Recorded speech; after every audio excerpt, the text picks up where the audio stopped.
What up, guys? Cooking with Kratos here. Welcome back to another video.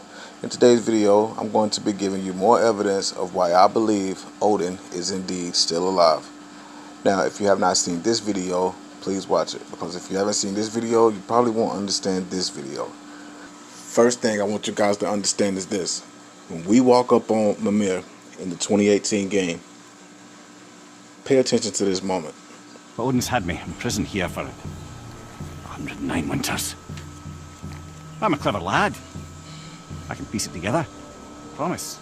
Now, I want you to take a look at a previous God of War game and look at a prisoner that Zeus imprisoned. How long have I been here? How long have I suffered this curse? Do you notice two things different about them? Because what I notice is their energy. You have one who is just in torture, who just wants to die. Please take me out of this torment. I beg of you. Don't know how long Zeus has had him here, but we do know that Odin has had Mimir here for over 100 winters. However, when we get to Mimir, he's not defeated. He's not slumped over. He's not depressed. He is, in other words, all happy-go-lucky, all nonchalantly, sarcastically cut off my head. The only time he gets serious is for a little second when he says, He tortures me, you know. Every single day. yeah, you can sell that shit to someone who's really buying it. But me, I don't believe that for 1 minute. This is the real Mimir. I believe that this is Odin in disguise as Mimir, which is why I show you guys this evidence that's on the Jotunheim mural. You see, to me, this Jotunheim mural, and especially the mural in Ironwood, it shows two things to me. Number one, it shows Mimir, his head, with two ravens. Now, I believe Odin is disguised as Mimir. These two ravens symbolize that, and he's using his magic through ravens. And check this out. If you look on down towards the shrine, you see Odin talking to Atreus, and look above him, two ravens. The same way they got these two ravens set up with these two ravens with Mimir's head. More evidence is when the Norms say, Freya and Mimir's head. exactly, just Mimir's head. But guys, I have more. Something else the Norms say. Check this out. Mimir of the Aesir. Mimir of the Aesir. Ah, here we go. Really? Mimir of the Aesir? You gotta pay attention to the wording, man. They say Mimir of the Aesir. Now, isn't Mimir from Celtic mythology or Ireland or something like that? Wherever he's from. Why is it Mimir of the Aesir? I mean, they don't greet Kratos as Kratos from the Lost Wild Woods, do they? Listen how they greet Kratos. Kratos, ghost of Sparta, bane of Olympus, destroyer of fate. Yeah, you see? But when it comes to Mimir, it's Mimir of the Aesir. That's a little more evidence that this is Odin. Now again, the writers aren't going to specifically make them say Mimir disguised as Odin. I mean, that gives up the whole plot. However, I believe we're going to come into another game, and we're going to be playing with as Kratos or Atreus, and we're going to come across a tree, and that tree is going to have the real Mimir in it. And the real Mimir will not be all talky. Instead, he'll be kind of like how Tyr was when he says, What trickery is this, Odin? you understand? Now check this out. Here goes more evidence. Well, I admit it was a bit like old times there. A moment. The three of us navigating some hitherto unhappened upon patch of forest. Been a while since you've joined us, if that's what you mean. Ah, well, just tired, I suppose. Now, is it just me? Like, bro, see, to me, I look at it like this. This man just said it's been a while since you... This kid just said it's been a while since you've joined us, right? And Mimir says, just tired, I suppose. You seen one deer hunt, you seen them all. Guys, come on, man. That's why he doesn't join them. He goes right back to Asgard. Check it out. If you guys think that this is a great breadcrumb foreshadowing moment when Odin says, Thought I'd have the pleasure of seeing you again, Frigg. if you think that's something, then wait till you get done with this video, because they have left hundreds of breadcrumbs in the 2018 Ragnarok game, letting you know that Odin is indeed disguised as Mimir. Now, I told you guys it was really important when Thor poured Atreus that drink. And we know he poured the drink for him because, again, he says, you could have told me before I poured. Kratos wouldn't let Atreus drink. However, how is it that Thor knows that Kratos lets Atreus drink? It's because of this moment. Journey's end. Now, who is right here watching this? And we see Mimir, aka Odin, observing it all. Also, the writers also put something in the game that makes me think like, damn, they're just foreshadowing all over the place. Listen to what Mimir says when they're talking about Tyr. Let's hope Tyr's in a talkative mood after being imprisoned for so long. Not all of Odin's captives can be as charming. Another breadcrumb. Like, bro, more evidence. That's nothing, though. Check this shit out, bro. We are on the way to Groa's Shrine after we go rescue the fake Odin, or the fake Tyr or whatever. We get back to Sindri's house. Pay attention to this. So, where'd this plan come from? Oh, from Mimir, of course. Where'd this plan come from? Oh, from Mimir, of course. Indeed. Whose idea was it to go to Groa's Shrine? Mimir, of course. Now again, these are breadcrumbs being specifically left by the writers for the player. So again, when we go back, when we play a future game and we realize that yes, indeed, Odin was disguised as Mimir this whole time, we'll come back to this moment and we'll say, damn, just like we are saying with this moment. Thought I'd have the pleasure of seeing you again, Frigg. You understand? So, let's proceed. Here's more evidence why I say Odin is still alive and disguised himself as Mimir. Check this out. What is your plan? Still kind of working on it. Brother, I think I could be of use here. If my counsel is welcome. I'll take what I can get. Your mission will go considerably smoother without me in the mix. Come back for me when you're done.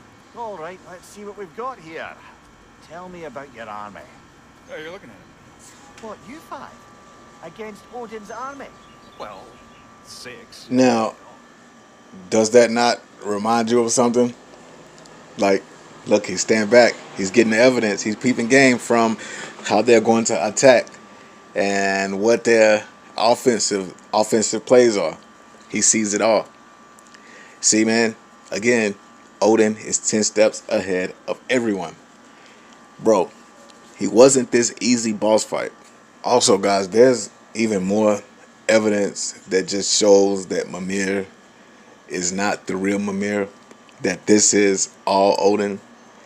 Now, this is more of not just breadcrumb foreshadowing, but this is like the hidden in plain sight, right in your face reveal of foreshadowing.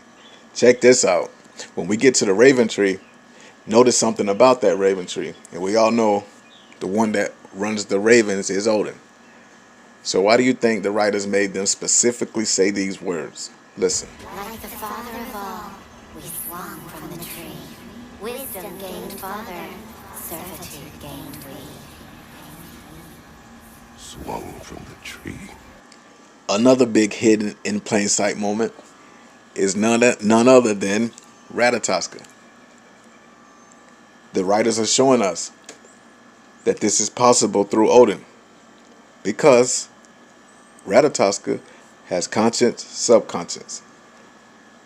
All of his parts of him split up into these beings. I don't doubt for 1 second that the Allfather can also master this technique. Let's not forget, guys, he spent 9 days as a dead man, bro, all to get knowledge. And above all, man, just right along with getting knowledge, Odin wants to live. Now we already know from this panel that he stole and hid in his chambers here, in this library of his in Tyr's temple, this lets me know that Odin took this information because it highlights 4 important things. Or should I just say 3 important things?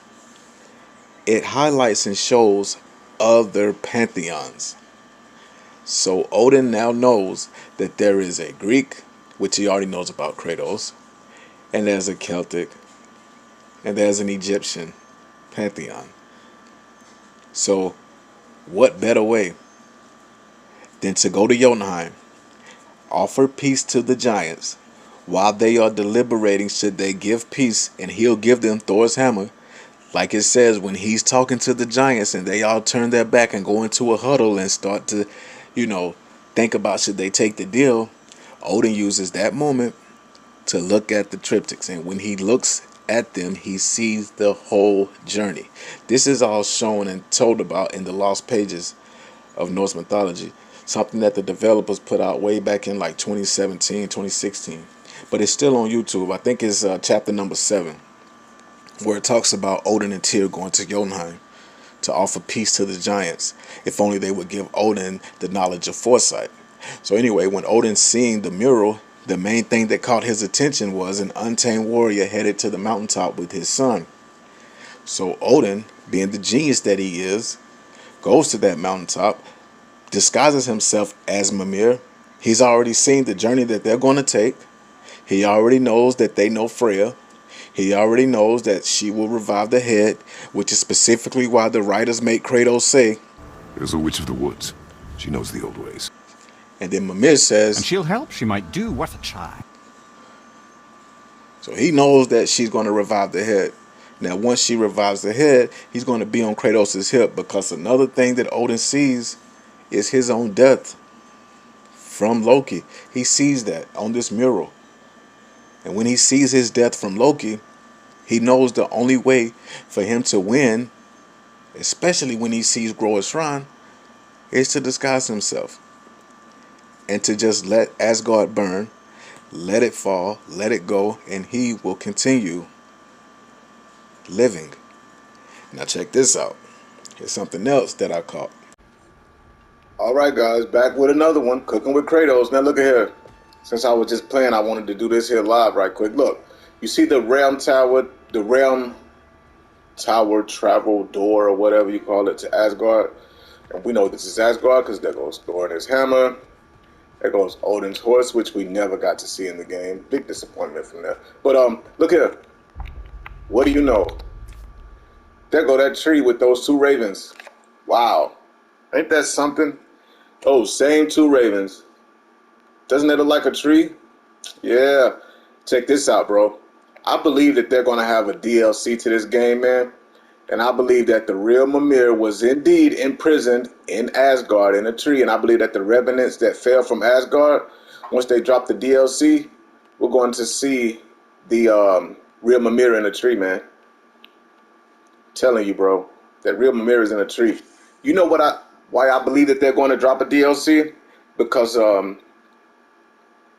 notice how we all call Ragnarok DLC when they first showed the trailer, how everybody called it DLC. You know what I mean? So I think that they're going to just actually make DLC. Just because people call the game DLC. But that's pretty crazy, right? I'm telling you, man, the real Mimir, if he was in prison, he would not be so, chalantly, or how do you say,